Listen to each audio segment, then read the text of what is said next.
ಈಗ ಇದು ಸಿದ್ಧವಾಗಿದೆ.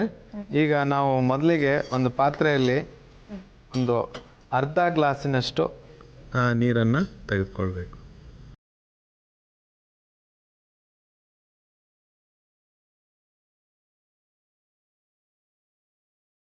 ಇದಕ್ಕೆ ನಾವು ಕುಟಾಣಿಯಲ್ಲಿ ಕುಟ್ಕೊಂಡಂಥ ಈ ಸಕ್ಕರೆ, ಉಪ್ಪು ಮತ್ತು ಜೀರಿಗೆ ಪುಡಿಯನ್ನು ಇದಕ್ಕೆ ಹಾಕಬೇಕು.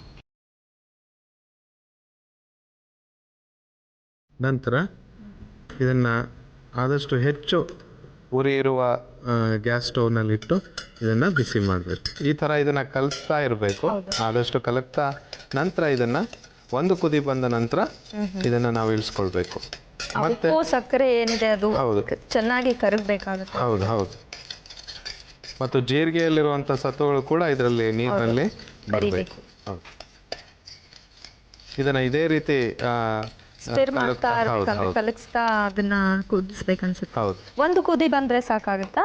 ಹೌದು, ಒಂದು ಕುದಿ ಸಾಕಮ್ಮ ಇದಕ್ಕೆ. ಆಮೇಲೆ ಇದನ್ನ ಯಾವಾಗ ಕುಡಿಬೇಕು ಅದು ಮುಖ್ಯವಾದಂಥ ಪ್ರಶ್ನೆ ಇಲ್ಲಿ. ಯಾಕಂತಂದ್ರೆ ಈಗ ನಾವು ಮೊದಲೇದು ಹೇಳಿರೋದು ವಾಂತಿ ಬರೋಕ್ಕಿಂತ ಮುಂಚೆ. ಇದು ವಾಂತಿ ಆದ ಮೇಲೆ ಅಂದರೆ ಮತ್ತೆ ಅದನ್ನು ತಡೆಗಟ್ಟೋದಕ್ಕೆ ಪುನಃ ಆಗಲಾರ್ದ ಹಾಗೆ ನೋಡ್ಕೊಳ್ಳೋದಕ್ಕೆ ಈ ಒಂದು ಸಮಸ್ಯೆಗೆ ಸಂಪೂರ್ಣ ಪರಿಹಾರ ಅಂಥೇಳಿ ಹೇಳ್ಬೋದು. ಇದನ್ನು ಚೆನ್ನಾಗಿ ನಾವು ಕಲಕ್ತಾ ಇರಬೇಕು. ಇದನ್ನು ಒಂದೇ ಮೋಷನ್ನಲ್ಲಿ ಅಂತಂದರೆ ಕ್ಲಾಕ್ ವೈಸ್ ಮಾಡಿದರೆ ಅದೇ ಥರನೇ ನಾವು ಇದನ್ನು ಮಾಡ್ತಾ ಇರಬೇಕು. ಇದೊಂದು 2 ನಿಮಿಷ ಮಾಡಿದರೆ ಸಾಕು. ಜಾಸ್ತಿ ವಾಂತಿ ಆಗ್ತಾ ಇರುವಾಗ ಈ ಒಂದು ದ್ರಾವ್ಯವನ್ನು ನೀವು ಎಳ್ನೀರಿನಲ್ಲಿ ಮಿಕ್ಸ್ ಮಾಡಿ ಕೊಟ್ಟರೆ ಆದಷ್ಟು ಬೇಗ ಇದು ವಾಂತಿ ಅನ್ನೋದೇನಿದೆ ಸಮಸ್ಯೆ ನಿಂತು ಹೋಗುತ್ತೆ. ಈಗ ಇದು ಸಿದ್ಧವಾಗಿದೆ. ಇದನ್ನು ನಾವು ಒಂದು ಗ್ಲಾಸಿಗೆ ಹಾಕೊಳ್ಳೋಣ.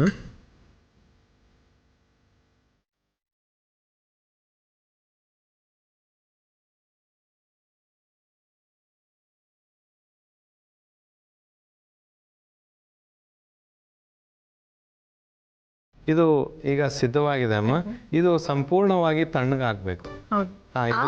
ತಣ್ಣಗಾದ್ಮೇಲೆ ನೀರಿಗೆ ನಾವು ಇದನ್ನ ಬೆರೆಸ್ಕೊಂಡು ನಂತರ ಇದನ್ನ 1 ಗ್ಲಾಸ್ನಷ್ಟು ಈ ವಾಂತಿ ಆದಮೇಲೆ ಮತ್ತೆ ಈ ಆಹಾರವನ್ನು ಸೇವಿಸೋದಕ್ಕಿಂತ ಮುಂಚಿತವಾಗಿ ಈ ಥರದ ಒಂದು ದ್ರಾವ್ಯ ಏನಿವತ್ತು ನಾವು ಮಾಡಿಕೊಡ್ತಾ ಇದ್ದೀವಿ, ಒಂದು ಪೇಯವನ್ನು, ಇದನ್ನು ನೀವು ಕುಡಿದು ನಂತರ ಒಂದು ಅರ್ಧ ಗಂಟೆಗಳ ನಂತರ ನೀವು ಆಹಾರವನ್ನು ಸೇವಿಸೋದು ತುಂಬ ಉತ್ತಮ ಅಂತೇಳಿ ಹೇಳ್ಬೋದು. ಈಗ ಈ ಒಂದು ಏನು ನಾವು ಕಷಾಯಕ್ಕೆ ಅಂದರೆ ಈ ಜೀರಿಗೆ, ಉಪ್ಪು ಮತ್ತು ಸಕ್ಕರೆ ಹಾಕಿ ಮಾಡಿದ್ದೇವೆ, ಇದರಿಂದ ಯಾವುದೇ ರೀತಿಯ ಬೇದಿ ಆಗ್ತಾ ಇರ್ತಿರೋ ಒಂದು ವಾಂತಿ ಮತ್ತು ಬೇದಿ ಯಾವಾಗಲೂ ಆಗ್ತಾ ಇರುತ್ತೆ. ಸೊ ಇಂಥ ಒಂದು ಸಮಸ್ಯೆಗೂ ಕೂಡ ಬೇದಿ ಕೂಡ ಇದು ತುಂಬ ಉತ್ತಮವಾದಂಥ ಒಂದು ರಿಸಲ್ಟ್ಸನ್ನು ತಂದುಕೊಡುತ್ತೆ.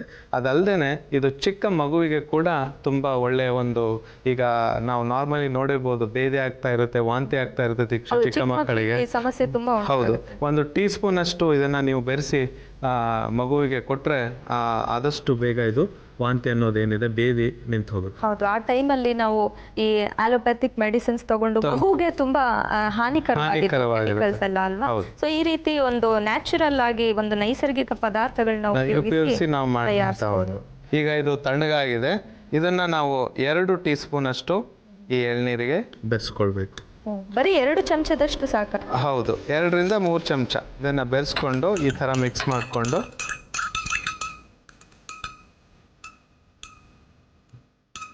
ಇದನ್ನ ಒಂದು 3-4 ಬಾರಿ ಆದರೂ ನೀವು ದಿವಸಕ್ಕೆ ಕೊಡಬೇಕಾಗತ್ತೆ. ಆಹಾರವನ್ನು ಸೇವಿಸೋದಕ್ಕಿಂತ ಮುಂಚಿತವಾಗಿ ಒಂದು 2-3 ಬಾರಿ ನೀವು ಕೊಟ್ಟರೆ ಈ ಒಂದು ವಾಂತಿ ಅಥವಾ ಬೇದಿ ಏನಿರುತ್ತೆ ಅದು ಕೂಡ ನಿಂತು ಹೋಗುತ್ತೆ. ಮುಖ್ಯವಾಗಿ ವಾಂತಿ ಸಮಸ್ಯೆಗೆ ಒಂದು ಒಳ್ಳೆ ಪರಿಹಾರ ಅಂಥೇಳಿ ಹೇಳ್ಬೋದು.